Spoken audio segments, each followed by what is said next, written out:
I've seen you on TV a lot in the last couple of years. I know everything you know or that you tell us about the Russian situation. I don't have a clue what you think about healthcare. I've never heard it. Yeah. I don't know whether you're for Medicare for all or improve Obamacare or get a chicken. I don't know what. Yeah. Yeah. Well, how do we help you get this done? Not how do we put more obstacles in the way? I haven't forgotten about your roof. All of that is important to keeping. And my pot store. And what? And the pot store, the Woods that I own with Woody Harrelson. It's the biggest problem we had was the government of California. Bill Maher has tangled with Adam Schiff before. And let's be honest, those moments were never friendly. Schiff is often seen as a symbol of hardline progressive politics, while Maher is known for challenging those ideas head-on. So when these two share a stage, you already know what to expect. Awkward silence, sharp jokes, and real tension. Hit subscribe, settle in, and let's jump straight into the showdown. The president had the constitutional authority to direct the use of military force because he could reasonably determine that such use of force was in the national interest. That's too vague for you? Totally vague. Okay, because that's from Obama. Bill Maher didn't just challenge Adam Schiff here. He set him up. He reads a statement about Libya, then asks, "Is that too vague?" Schiff instantly says, "Yes, totally vague." But Schiff didn't catch the trick. Those words weren't from Donald Trump. They were from Barack Obama. And the second Maher reveals it, boom, you can see Schiff freeze because the double standard is now in the spotlight. And if you think that was bad, the next clip gets even more intense. TV productions continue to move out of California due to tax incentives in other states. What might the future look for Los Angeles? Is there a risk of it becoming the next Detroit? I don't agree with the diagnosis of why the film industry is leaving. They're leaving because they're getting richer incentives in other states and other countries. And we haven't kept pace with that. So if you want to film in the United Kingdom, you're going to get a tremendous tax break, and our motion picture industry has left the country. If you want to film in New York or Georgia, there are generous tax incentives. If we want to keep the industry here, we're going to have to compete with tax incentives. California has started to do that. Nope. Hollywood isn't leaving California for fun. It's running from the cost.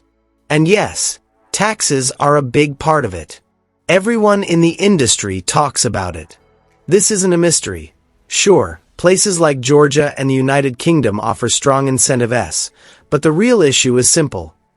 California is incredibly expensive to film in, so expensive that even Europe starts looking like a better deal. California loses people because they are being driven away by a high-tax, high-regulation state where public services don't reach the standards that they should. That should be a signal that we shouldn't have one favored industry or another. We should have a favored state, California, to be competitive. And here's what's wild.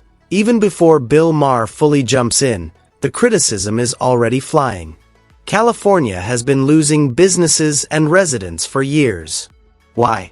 High taxes, strict rules, and heavy regulations. Maher has been making that point for a long time. Why does Adam Schiff keep framing it as mainly about incentives? Because that sounds more appealing than acknowledging deeper structural challenges in the state. Your roof, all of that is important to keeping. And my pot store. And what? And the pot store, the Woods that I own with Woody Harrelson. The biggest problem we had was the government of California. I imagine your producers are saying, "Oh God, I can't believe Schiff brought up his roof." Yeah, I mean, we love it here. We want to live here. The West Coast has the sunshine and the girls all get so tan. I don't know how I can, but we just gotta make it friendly. Yes, California needs to become more welcoming for businesses and everyday people. And that starts at the top, with leaders like Gavin Newsom and allies like Adam Schiff. For years, people have watched costs rise while politicians insisted everything was fine. But clearly, it isn't. Housing costs are out of control, and many families struggle to afford living there. Taxes remain high, rules stay strict, and regulations can make it difficult to build, expand, or even operate smoothly. When you combine expensive housing with high taxes and complex bureaucracy, people start to leave, and companies do too. If California wants to keep talent and remain competitive, it will need meaningful reforms. Lower costs, smarter policies, and leaders willing to acknowledge that the system needs improvement. I'll agree with the UK's proposal to impose a social media curfew for kids. How realistic is it to enforce? One night suggesting I was going to open a place called Bill Maher's Catholic School. Let me finish.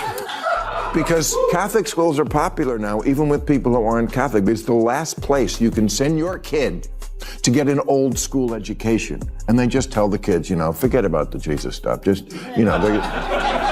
to them, that's okay indoctrination, as opposed to some of the other indoctrination that goes on. And also, the Catholics don't put up with bullshit. They take your phone. You have to learn your P's and Q's and your grammar and all this kind of stuff. And that's what I just don't understand, that parents don't have the whip hand anymore. Not that you should actually use a... Now, let's talk about something else people often ignore. The same reform crowd pushed phones and constant internet access into classrooms, promising it would modernize learning. Instead, many classrooms turned into distraction hubs. Attention spans dropped, focus declined, and the quality of learning suffered. Now, the consequences are becoming harder to ignore. So, Bill Maher asks the obvious question. Should the United States follow the United Kingdom and restrict kids' access to social media until a certain age? TV show that has a teenager in it cannot be mischaracterizing this. And the kids they don't listen to their parents, they turn their back on them, they walk out of the room, things that would just get me shut down when I was a kid. And I think it starts. It sounds like a simple question, but it's loaded because it demands accountability. And you can literally see Adam Schiff getting uneasy. Bill Maher doesn't let up. He keeps pressing the same point.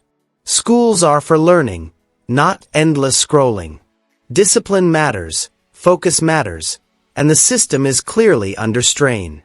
The reason why Joe Biden is going to beat Donald Trump is because at the end of the day, America is going to want a president who is a decent human being, who doesn't shit on other people, who has some interest in the American people, some interest in something beyond himself. Now, remember, this was before the election. Adam Schiff sounded confident that Democrats were going to win. He seemed sure. But watch what Bill Maher does next. He slowly challenges that confidence and puts that certainty to the test. The Atlantic put out an article last year, and it was called Separating Sports by Sex Doesn't Make Sense. Right. And talked about how we separate sports like the WNBA just because it's just socialization. This is insane. I agree. Okay. That's why people vote for Trump. Mm-hmm. Because there's stuff like that on the left that people just go, I know Trump's horrible, but separating sports by sex makes perfect sense. Mm-hmm. And if you think it doesn't, you can't leave the country. But that's cutting off your nose to spite your face. Okay. I'm just giving you the answer to the question you're asking all night long. Why do they vote for Donald Trump? It's not always because they like him. No, it's because stuff like that is kooky. Bill Maher was right. Voters were getting frustrated. While some assumed victory, many Americans felt ignored and tired of extremes. Some didn't even fully support Donald Trump. They just felt the other side wasn't connecting with them. Maher then challenges Adam Schiff to step outside his comfort zone and speak on platforms like Fox News. His message is simple. If your ideas are strong, you should be able to defend them anywhere. But I've seen you on TV a lot in the last couple of years. I know everything you know, or that you tell us, about the Russian situation. I don't have a clue what you think about healthcare. I've never heard it. Yeah. I don't know whether you're for Medicare for all, or improve Obamacare, or get a chicken. I don't know what. Yeah. Yeah. Well, I don't know what. Here's what I was telling my colleagues, and particularly these wonderful candidates we had running in the midterms. Don't talk about Russia. You're not going to persuade people to vote Democrat or Republican based on Russia. But what about Trump? Now, I get asked about it because, our investigation for the last 2 years was the only investigation into what Russia did. Right. And people ask me about it. But what I urge the candidates and what I urge our nominees to talk about is, how are you going to help American people put bread on the table? How are you going to help them provide for a secure retirement in an environment which people don't stay in the same job their whole life, in a job with globalization and automation? How do people get health care? How do they keep health care when they go from job to job? How do we help young people afford college? Those are the things we need to be talking about. We are in the midst of two revolutions right now, either one of which would be phenomenally disruptive. The two put together are just producing this cataclysm of xenophobic populism around the world. And it's the revolution in the global economy through globalization and automation, when millions are losing their jobs through no fault of their own. And it's the revolution in communication, which is every bit as significant as the invention of the printing press, but it happened overnight, where lies travel faster than truths, where hate goes viral, and you put those two things together and it is a combustible mix. And addressing those challenges, talking about how in this environment we're going to put people to work, we're going to deal with this yawning gap between rich and poor, we're going to make sure that whether you have one job in the morning and you drive an Uber at night, that you have health care at the end of the day and a retirement at the end of your career. That's, I think, what we need to be talking about. And I'll let you go, but I see you going on Fox News. Well, I had some good encouragement from someone very close Everybody's to you. going on Fox News now. But Adam Schiff does what politicians often do. He dodges. Bill Maher asks a simple question. What is your message? Not Trump is bad, not the usual talking points. What is the actual message? Because that's the real issue. For years, much of the party's strategy has focused heavily on one figure, Donald Trump. But opposition alone isn't a platform. Voters want specifics. What are you offering?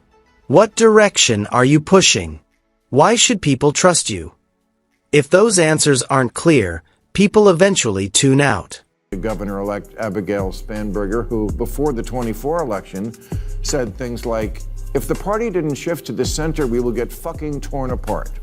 And we need to never use the word socialist or socialism ever again. At least the party has a clear choice here, very clear. One wing is saying don't ever use the word socialist again, and one is saying, I am a democratic socialist. Then Bill Maher turns to a growing trend within the party: socialism and the use of socialist labels and messaging. It's not without reason that he questions it. Why would some Democrats lean into ideas or language that may turn off moderate voters? This isn't just about ideology, it's also about strategy. Historically, the term socialism can trigger strong reactions. Independent and swing voters may hesitate when they hear it. Maher isn't saying every idea is wrong. He's asking leaders to consider the real-world consequences of the language they use. So the question remains, if this label carries risks, why are some leaders still embracing it? we decide who's right. Well, it turns out we don't really have to flip a coin. We have the evidence. In 2024, 13 Democrats won in districts Trump also won, all moderates. This isn't rocket science. All the left-leaning think tanks have done autopsies on 2024, and they all came up with the same message: move to the center. Even the New York Times, which did so much to promote woke politics, now says the partisans are wrong. Moving to the center is the way to win. And Democrats should recognize the party moved too far left on social issues after Obama left office. At the end, Bill Maher delivers a clear warning, not a joke. He suggests some Democrats, including Adam Schiff, often choose comfort over clarity, relying on safe talking points instead of direct answers. His message is simple. Voters want honesty, not polished speeches. If leaders avoid tough questions and stick to rehearsed lines, they risk losing the middle.